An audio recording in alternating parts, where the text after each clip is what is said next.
Universitas Diponegoro atau yang disingkat sebagai Undip adalah perguruan tinggi negeri di kota Semarang, Jawa Tengah. Kata Diponegoro diambil dari nama Pangeran Diponegoro, seorang pahlawan nasional pengobar semangat kemerdekaan dari tindak kolonialisme Belanda di abad 18.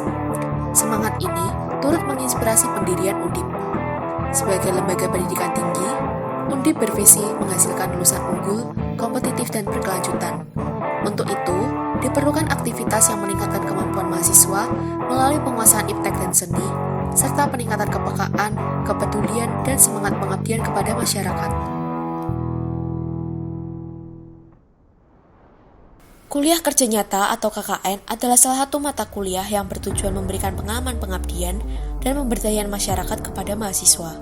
Pengalaman ini dinilai akan memberikan nilai tambah yang lebih besar daripada pendidikan tinggi, sebab mahasiswa berkesempatan untuk hidup di tengah masyarakat secara langsung untuk mengidentifikasi dan menangani masalah pembangunan yang ada. Meski KKN tahun ini dilakukan mahasiswa secara individu selama 45 hari di kampung halaman dengan beberapa keterbatasan akibat pandemi COVID-19, hal ini tidak mengurangi makna KKN untuk membawa manfaat bagi masyarakat. Adapun beberapa contoh permasalahan di era pandemi yang harus dipecahkan, misalnya kurangnya pengetahuan sikap dan perilaku masyarakat terhadap COVID-19, penurunan ekonomi terutama di dunia UMKM akibat PPKM yang berlaku, kurangnya penyampaian informasi terkait program pemerintah hingga ke tingkat masyarakat terbawah atau desa, dan penurunan kualitas pendidikan bagi anak sekolah yang harus belajar dari rumah.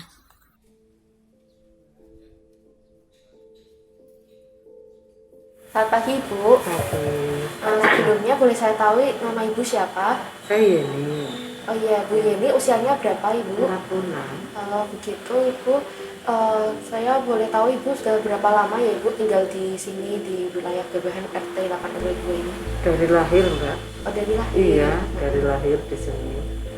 Untuk pengalaman Ibu sendiri selama ini bagaimana Ibu? Apakah kerasan di sini atau bagaimana, boleh diceritakan? Ya dikerasan-kerasanin, Mbak. Bukan ikut orang tua. Tapi lingkungan di sini semuanya baik-baik kok, Mbak. Jadi ya kerasan aja. Kalau sehari-hari ini apakah ada mungkin permasalahan atau mungkin kerasan dari warga? Kalau untuk lingkungan sini, karena di sini kan kampung ya, Mbak, ya istilahnya bukan komplek ya. Mungkin semacam penyuluhan atau apa ya, semacam informasi diberikan pada warga di sekitar sini, itu mungkin yang harus ditekankan, apalagi kan sekarang musim pandemi ya, Mbak, ya. Gimana caranya untuk bisa menjalankan prokes itu dengan benar. Nah itu kayaknya itu perlu, itu memang nggak bisa instan, perlu proses, karena memang sebagian besar kan warga di sini kan dari tingkat SDM itu memang harus pelan-pelan, harus diulang-ulang mengenai kesehatan, jaga lingkungan, terus apa itu yang namanya sekarang kalau musim pandemi itu dengan prokes yang ada itu kan ada tempat-tempat cuci tangan atau apa itu, nah mereka itu harus diberitahu secara ulang-ulang, nggak bisa harus sekali dua kali, karena mungkin sedikit banyak masih banyak yang menyepelekan Maksudnya. Nah, mungkin berbicara terkait pandemi sendiri, mungkin Ibu kan ada ya Bu, mungkin keresahan atau kecemasan yang muncul. Kalau tekanan dari ekonomi itu ya pasti ya, Mbak. Kita ibaratnya untuk beraktivitas yang untuk mendatangkan income itu juga terganggu, itu pasti. Sementara dengan kondisi pandemi ini kita boleh dibilang kebutuhan jauh lebih banyak, karena kita harus butuh asupan vitamin, makanan sehat dan sebagainya. Terus dengan keadaan seperti ini kan mau tidak mau ya gimana, Mbak, orang banyak yang mengalami kan, jadi kita kan lebih banyak sabar, berusaha supaya semuanya bisa dijalani aja. Nah yang saya khawatirkan justru dengan banyaknya berita, dengan banyaknya informasi, semakin tingginya penularan COVID, yang saya khawatirkan justru anak-anak. Karena kalau di lingkungan kampung ini anak-anak itu ya main-main saja. Kadang dari orang tua mereka masing-masing juga tidak menerapkan harus main pakai masker atau bagaimana kan, enggak. Anak-anak sendiri kan kalau menjelaskan itu juga juga sedikit sulit ya dibandingkan orang tua. Di sini biasa main, tinggal main Mbak, tanpa istilahnya waktu pagi siang sore kayaknya main. Apalagi sekarang pandemi kan anak-anak banyak di rumah. Kalau harus sekolah online kan paling hanya berapa lama, lebih banyak mereka mainnya nggak mungkin mereka diam di rumah, pasti keluar. Ini kadang orang-orang tuanya sendiri kadang sedikit kurang bisa memantau itu. Selain itu, masih terdapat banyak persoalan di Kelurahan Gabahan yang perlu mendapat perhatian dalam rangka meningkatkan mutu hidup warga setempat. Antara lain, masih terdapat warga miskin dan pengangguran, sehingga akses untuk melanjutkan pendidikan ke jenjang lebih tinggi juga menjadi terbatas. Kemudian, sumber daya manusia dan kualitas serta kuantitas infrastruktur yang masih perlu ditingkatkan, tingkat pelayanan publik dan implementasi kesetaraan gender yang belum optimal, serta kurangnya kesadaran masyarakat terhadap gerakan-gerakan antisipasi masalah kesehatan. Terlepas dari segala tantangan dan persoalan yang ada, Kelurahan Gabahan adalah wilayah yang syarat akan potensi wilayah unik dan akulturasi budaya, sehingga tidak menutup kemungkinan bahwa revitalisasi dan pengelolaan wilayah secara bijak dapat mengembangkan wilayah ini menjadi pusat kegiatan kawasan di Kota Semarang.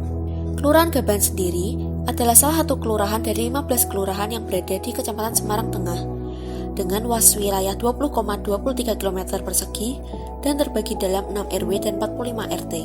Selain kondisi wilayahnya yang secara umum dianggap baik karena tidak terkena dampak aerob atau pasang secara langsung, Kelurahan Gabahan memiliki lokasi strategis yang sangat dekat dengan pusat Kota Semarang.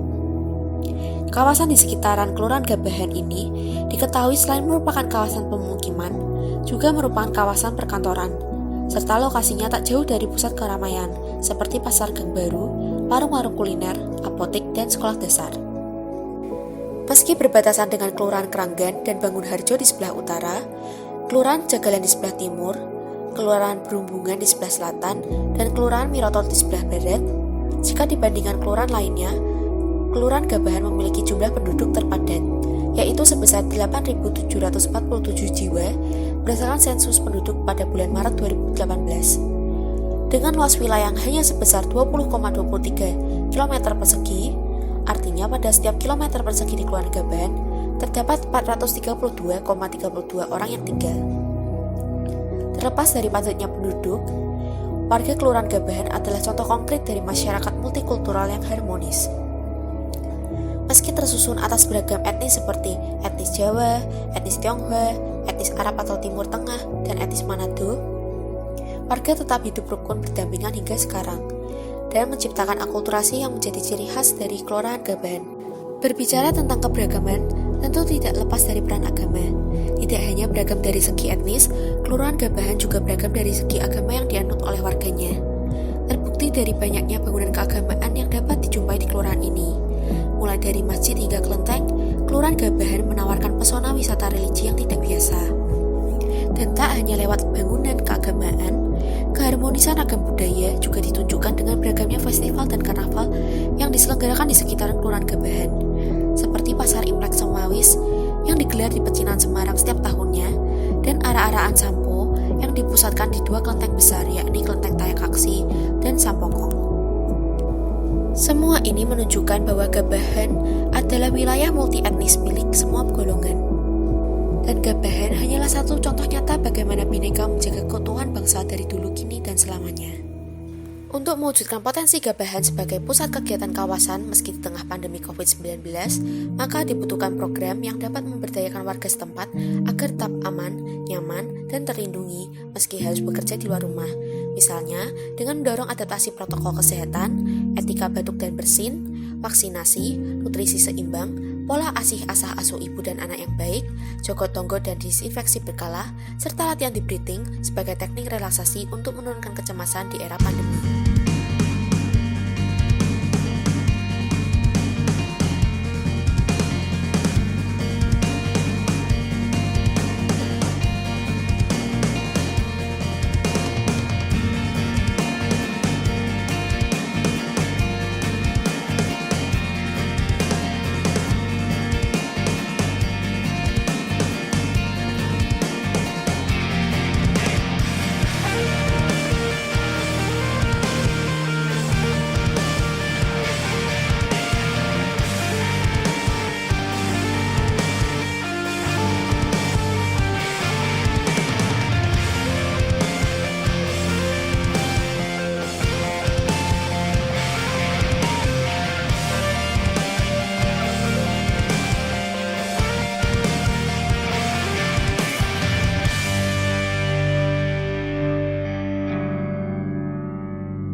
yang sering kita terima ya di WA kita, di mana-mana, di informasi di mana-mana itu seringkali kita sudah mulai tidak bisa membedakan mana itu fakta, mana itu hoax. Nah ini malah menimbulkan kekhawatiran. Jadi sekarang ini yang kita lawan itu tidak hanya virus, tapi yang kita lawan itu juga adalah berita-berita yang tidak benar.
Kalau manfaatnya ya pasti banyak Mbak. Orang kita dari nggak tahu jadi tahu, kita nggak ngerti jadi ngerti. Program-program sangat seperti ini itu sangat dibutuhkan untuk orang-orang awam. Kalau nggak ada program seperti ini ya mereka mungkin cuci tangan biasa, asalkan basah, ya kan? Terus mungkin juga jaga jarak juga, yang penting nggak mepet orang. Kan gitu Mbak. Tapi kalau diarahkan, dikasih tahu manfaatnya, tujuannya, orang nggak tahu nanti jadi tahu Mbak. Dan itu sangat bermanfaat. Mana nggih? Ya kita bisa lebih menjaga diri sendiri dan menjaga kebersihan dalam keluarga kita. Terkait latihan nafas, apakah Ibu sudah sekarang teratur melakukannya sebelum tidur seperti itu? Teratur mungkin belum ya Mbak, karena kan juga baru beberapa hari ini kita istilahnya kan diajarikan untuk hal itu. Tapi saya sudah pernah coba, jauh lebih bagus. Untuk saya sendiri enak Mbak, lebih rileks, lebih tenang, ya kan, karena mungkin dengan kondisi pandemi yang sekarang ini orang banyak kepikiran banyak hal lah Mbak. Itu kalau tenang, ambil nafas seperti yoga, lebih enak lagi. Kalau memang ini banyak manfaatnya kan Mbak, dilanjutkan aja walaupun tidak ada KKN Mbak. Kalau saya ya Mbak, karena memang kita dengan masyarakat itu nggak bisa Mbak sekali dua kali, harus diulang-ulang. Dan kalau nanti setelah tidak ada KKN, masyarakat kembali lagi ke mana, ke kebiasaan semua. Ada pandemi, nggak ada pandemi, kalau memang namanya pola hidup sehat kan harus diajarkan terus. Syukur-syukur nanti sudah nggak ada pandemi lagi, berlanjut sudah ada kebiasaan bersih.